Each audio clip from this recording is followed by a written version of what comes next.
नमस्ते, मैं डॉक्टर संजीव आज एक कोरोना पेशेंट को अटेंड करने आया हूँ। चलिए देखिए कि सबसे पहले आप अपने आप को कैसे प्रोटेक्ट करें। मैंने एक N95 मास्क डाला हुआ है। मैं अपने हाथ को साबुन से या सैनिटाइजर से अच्छे से साफ करने के बाद एक प्रोटेक्टिव गाउन या घर का बना हुआ जो किचन में गाउन रहता है वो डाल रहा हूँ।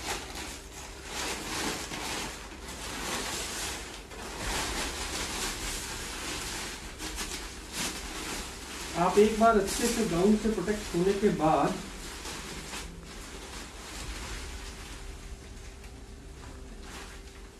इस पेशेंट के पास जाके आपको 2 या 4 इंपॉर्टेंट इंफॉर्मेशन लेनी है। सबसे पहली इंफॉर्मेशन ये है कि ये डिसीज है। आप देखिए, ये मैंने 14 दिन का ग्राफ बनाया है। आपको ये देखना है कि मरीज को बुखार कौन से दिन आया था।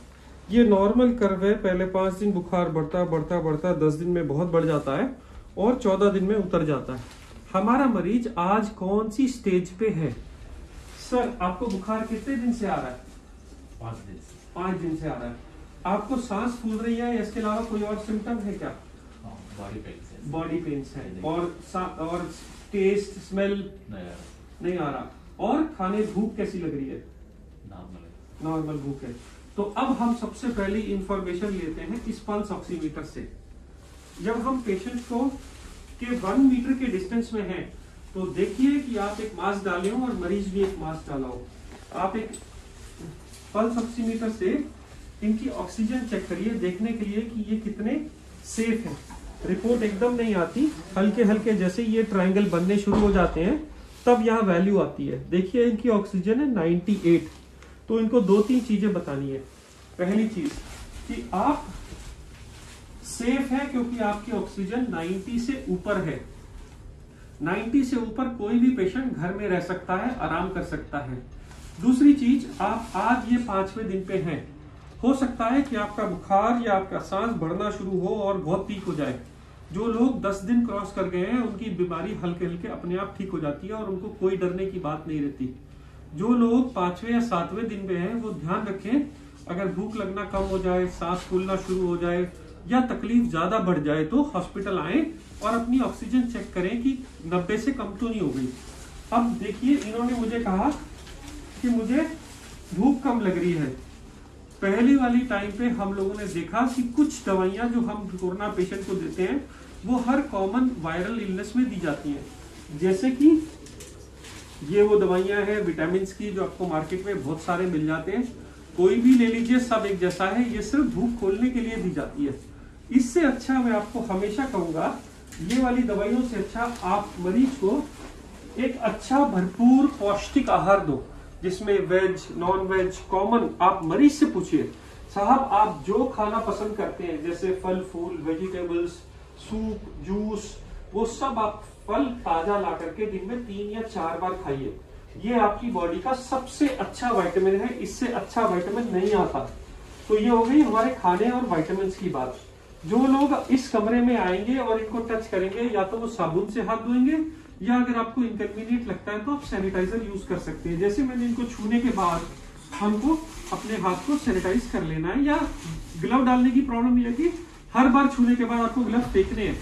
आप ऐसा नहीं कर सकते कि ग्लव डाल के सारा दिन घूमते रहो, तो आप सारा इन्फेक्शन हर जगह डाल दोगे।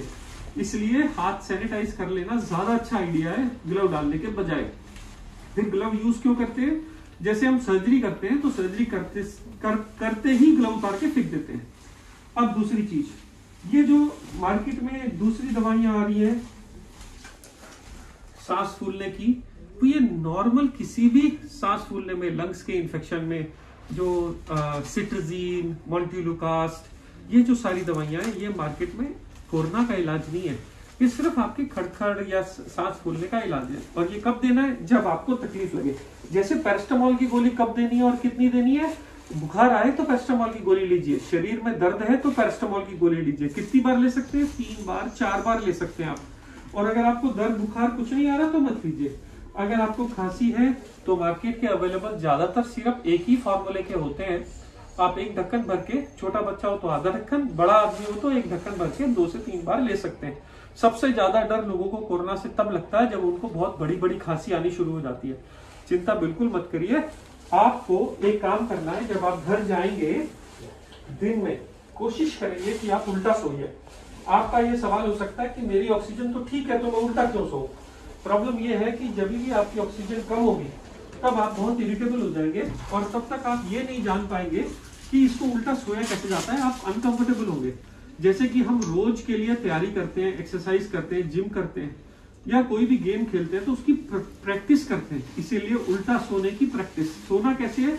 ऐसे आदमी सोता है, ऐसे करके सोना है। चाहे कितने भी तकिए लगाइए, 1 लगाइए, 2 लगाइए, ये प्रैक्टिस रोज करेंगे तो आपके लंग्स के अच्छे हिस्से खुल जाएंगे, जिससे कि आपकी ऑक्सीजन मेंटेन रहेगी और आपको ऑक्सीजन की जरूरत नहीं रहेगी। ये पर्टिकुलर पेशेंट की ऑक्सीजन 98 आई थी, तो इनको कोई भी ऑक्सीजन, गैस सिलेंडर, कंसंट्रेटर किसी की जरूरत नहीं है। ये घर में रह के खुश रहेंगे। दूसरी चीज, बार बार टेस्ट कराने की जरूरत नहीं है, क्योंकि 14 दिन के अंदर कोरोना अपने आप मर जाता है, जैसा मैंने इस ग्राफ में बताया था। इसलिए आपको अपने घर में अलग 14 दिन के लिए रहना ही रहना है अलग। अब बची कि पहले जमाने में हमने बहुत सारी दवाइयां ट्राई करी, तो कोरोना में आज के टाइम पे दवाई काम कौन सी कर रही है?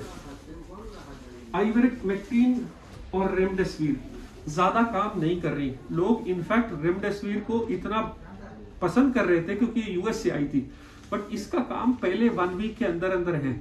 अगर पेशेंट की डिसीज बढ़ी नहीं है, फीवर आने की शुरुआत ही है, तब आप ये लगाएं तो काम करती है। ये वायरस की मल्टीप्लिकेशन को रोकती है, बट आपका इम्यून सिस्टम गुड इनफ है। मोस्ट ऑफ द टाइम्स हमारा बॉडी का इम्यून सिस्टम इससे लड़ लेता है। इसलिए ये यंग लोगों को देने का फायदा नहीं है, कम डिसीज वाले लोगों को देने का फायदा नहीं है, या जो ठीक ठीक दिख रहे हैं उनको देने का फायदा नहीं है। जो बहुत सिक दिख रहे हैं, जो लगता है जल्दी कोलैप्स हो जाएंगे और early part of the disease में है, उनको रेमडेसिविर। आइवरमेक्टिन बिल्कुल काम नहीं करती और भूख खत्म कर देती है, इसलिए ये गोली मैं रिकमेंड नहीं करता हूं। जो 2 गोलियां रियली काम करी वो थे स्टेरॉइड्स। कौन सा स्टेरॉइड? बहुत सारे मार्केट में स्टेरॉइड मिलते हैं जो 5 या 10 रुपए, 20 रुपए गोली के हिसाब से आते हैं, जिसमें प्रेडमेड, मिथाइल प्रेडनिसोलोन। ये रिसर्च यूके में हुई थी। यूके में पाया गया था कि एक ही गोली, एक ही दवा है पूरी दुनिया में, वो है स्टेरॉइड, जिससे कोरोना के लोग बचे। पर ये लोगों के लिए, कॉमन लोगों के लिए नहीं है। पर आप समझिए, स्टेरॉइड अगर पहले हफ्ते में हमने दे दिए, ये पहले हफ्ते में, जब आपका बुखार पहले 4, 5, 10 दिन तक आने लगा, ये पहले हफ्ते में स्टेरॉइड देने से आपकी इम्यूनिटी मर जाती है और वो स्टेरॉइड से लड़ नहीं पाती। इसीलिए पहले 7-10 दिन के अंदर स्टेरॉइड देना नुकसानदायक होता है। पर जब एक बार ये डिसीज अपनी पीक पे आ जाती है, जैसे कि बुखार बहुत आने लगे, कमजोरी, कुछ भी खाया नहीं जा रहा हो, तब आप यहाँ पीक पे हैं, तब स्टेरॉइड की गोली काम करती है।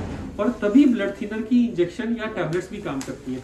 वो कौन से ब्लड थिनर के इंजेक्शन है? नॉर्मल जो हार्ट अटैक वाले लोगों को हार्ट अटैक हो जाता है तो हम ब्लड थिनर के इंजेक्शन देते हैं। ये प्री लोडेड सिरिंज में आते हैं, आपके डॉक्टर आपको बताएंगे, और टेस्ट कराते हैं डी डाइमर की आपके ब्लड में क्लॉट्स हो रहे हैं कि नहीं। ये देखने के बाद ये आपको इंजेक्शन दे दिए जाते हैं।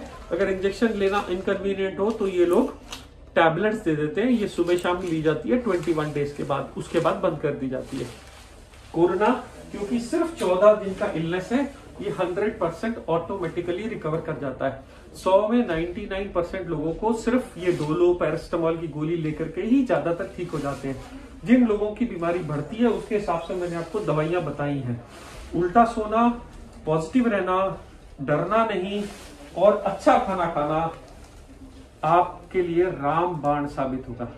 ये जो सेटअप है, ये 99% छोटे पीएचसीज में, घर में बनाए जा सकते हैं, और ऐसे छोटे छोटे सेंटर से आप लोगों का बहुत सारा इलाज कर सकते हैं। हॉस्पिटल आने वाले लोग वही होंगे जिनकी ऑक्सीजन 90 से कम हो या जो बिल्कुल खाना खाना छोड़ दिए। इसके अलावा 99% पेशेंट्स हम घर में इलाज कर सकते हैं।